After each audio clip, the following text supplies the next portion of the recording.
Haleluya. Shalom. Shalom. Apa kabar? Luar biasa. Siapa yang hari ini merasakan begitu luar biasanya Tuhan, berkat Tuhan itu benar-benar Opa Oma rasakan, angkat tangan. Semua ya diberkati Tuhan. Amin. Puji Tuhan. Saya lihat banyak wajah yang baru, makanya saya nggak seberapa kenal ya. Ada sebagian yang sudah kenal saya ya. Ya, saya sedikit perkenalan, mungkin ada yang belum tahu nama saya. Nama saya Kwok Chung Pao. Ya, panggilannya Chung Pao. Ya. Kalau lupa nama saya, ingat Bakpao aja. Nanti Opa Oma nanti kalau saya nggak pernah gurau, Opa Oma tegang bosan. Wah ini pendeta senengan ngamungan. Enggak ya Opa Oma ya. Ya, saya bersyukur, terima kasih buat Bapak Gembala, Pastor Wijaya Om, ya, yang sudah memberikan saya kesempatan untuk melayani di JG Yestokam. Di apa ini? Ibadah apa ini, Opa Oma? Kalau pray and worship ya, ya, worship night ya, puji Tuhan. Di sini mungkin masih ada yang mau bersaksi. Kan di undangan saya ini kan mulainya sebetulnya jam 5, tapi luar biasa. Saya salut ya kan. Kalau gereja lain biasanya ibadah lain, persekutuan lain mesti molor, nggak tepat waktu. Di sini belum waktunya sudah mulai, luar biasa. Beri kemuliaan untuk Tuhan. Ya, saya sebentar lagi kita akan merayakan Natal. Ya, kita akan mengingat bagaimana karya Tuhan, kelahiran Tuhan untuk setiap kita anak-anaknya. Saya mau tanya sama Opa Oma. Menurut Opa Oma, apa yang Opa Oma pahami tentang Natal? Apa sih Natal itu? Kelahiran Kristus, ya kan? Setiap hamba Tuhan, kalau khotbah Natal kan beda-beda memang ya. Setiap gereja pasti beda, tapi satu tujuannya yaitu kelahiran Kristus. Untuk apa Yesus datang? Untuk apa Kristus datang ke bumi ini? Untuk apa, Pak Ama? Saya bukan ngajar sekolah minggu ini ya. Tidak ya. Ya, saya bukan mau menggurui Opa Oma, tapi saya mau menyampaikan kebenaran firman Tuhan. Ya kan? Jadi kalau kita memperingati kelahiran Yesus Kristus, seharusnya ibarat contoh, kalau saya ulang tahun, yang terima kado siapa? Saya kan? Ya kan? Kalau kita yang ulang tahun, kita yang terima kado. Nah, kalau kita apa? Kalau Tuhan Yesus yang lahir ulang tahun, siapa yang harusnya terima kado? Tuhan Yesus ya.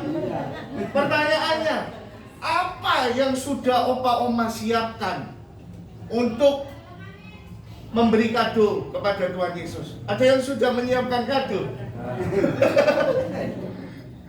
Kado apa yang pantas? Hati.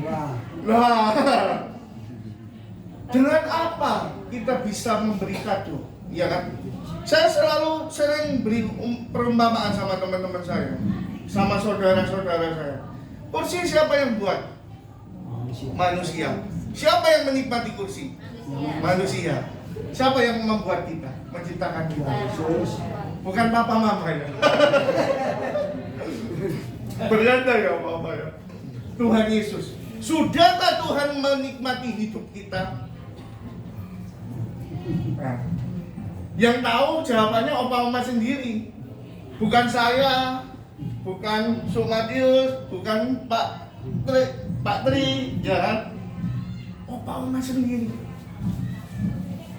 Sudahkah hidup kita dinikmati oleh Tuhan? Bagaimana caranya supaya Tuhan bisa menikmati hidup kita? Satu kuncinya, kita buka hati kita, mau untuk Tuhan isi, untuk Tuhan penuhi. Kalau kita nggak buka hidup kita, nggak buka hati kita supaya Tuhan mau isi, Tuhan mau pakai, kita nggak akan kenal Tuhan. Banyak di luar sana orang Kristen masih mencuri, banyak di luar sana orang Kristen masih membunuh. Kristen cuma KTP-nya saja. Apa sih Kristen itu? Ya kan? Ini sering kali saya katakan, saya ingatkan. Kristen itu diambil dari bahasa aslinya. Saya bukan mau pakai bahasa teologi ya sebetulnya. Dari bahasa aslinya Kristos, artinya Kristus, Kristus kecil atau pengikut Kristus. Kristen itu artinya pengikut Kristus.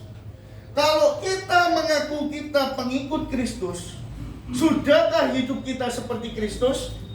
Kalau belum, jangan ngaku Kristen. Amin. Memang hidup kita ini nggak sempurna, Oma. Saya sering katakan, pertobatan itu setiap saat.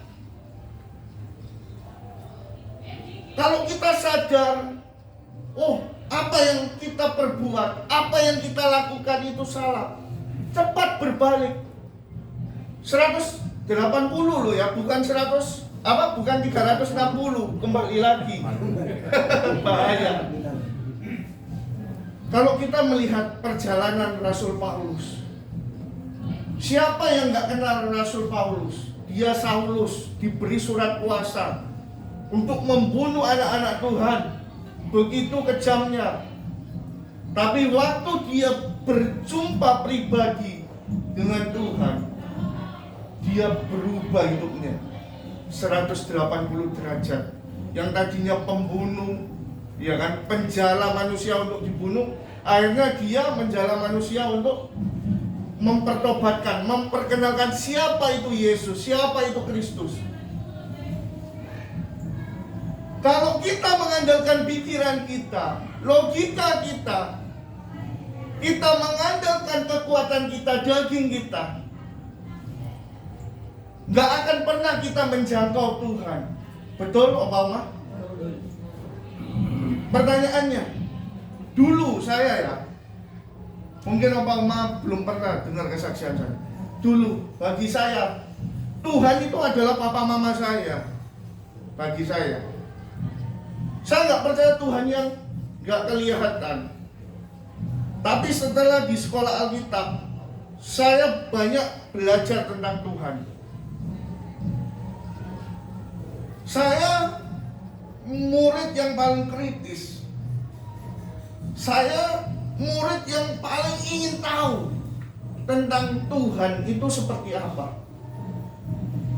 Tuhan bisa kita pegang? Gak bisa ya. Makanya apa yang gak bisa saya lihat, gak bisa saya sentuh, saya gak percaya. Kalau bukan karena Tuhan yang menjamah pikiran saya gak percaya Tuhan sampai hari ini. Tapi karena Tuhan, karena Roh Kudus yang dijanjikan kepada setiap orang yang percaya, akan menerima kuasa, akan menjadi anak-anak Allah. Saya yakin di sini Opa Oma adalah anak-anak kerajaan Allah. Amin. Calon pewaris kerajaan Allah. Amin. Puji Tuhan. Saya lanjut cerita saya. Saya nggak percaya. Terus waktu itu guru saya cubit saya. Aduh sakit. Guru saya bilang, nggak percaya. Loh, iya Pak, sakit, saya yang merasakan. Kamu tahu, Tuhan itu gak bisa kamu lihat, tapi Tuhan itu bisa kamu rasakan. Amin. Makanya Ibrani katakan, iman itu adalah harapan. Ya, Ibrani 11. Iman katakan, iman itu adalah sebuah harapan. Iman itu adalah dasar dari segala sesuatu yang kita harapkan. Amin. Siapa yang kita harapkan? Hanya Tuhan. Betul. Hanya Tuhan.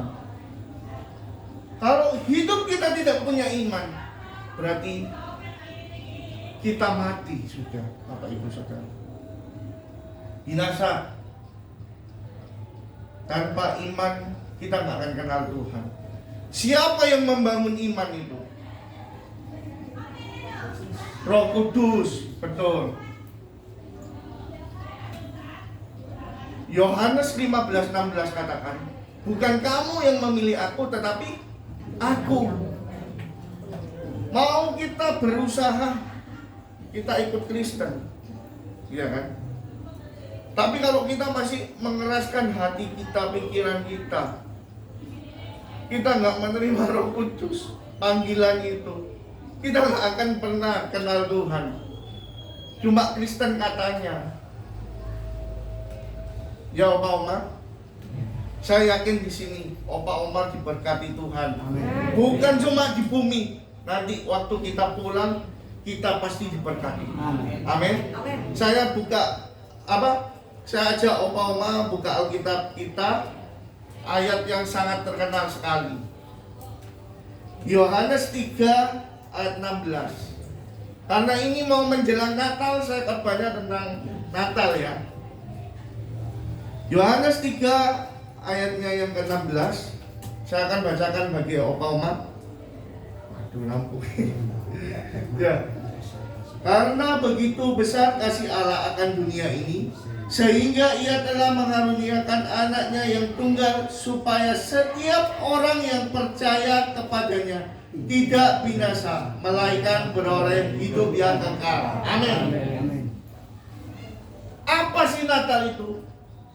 Natal itu adalah kasih Allah yang dikaruniakan bagi dunia ini. Siapa dunia ini? Kita. Betul, kata Pak.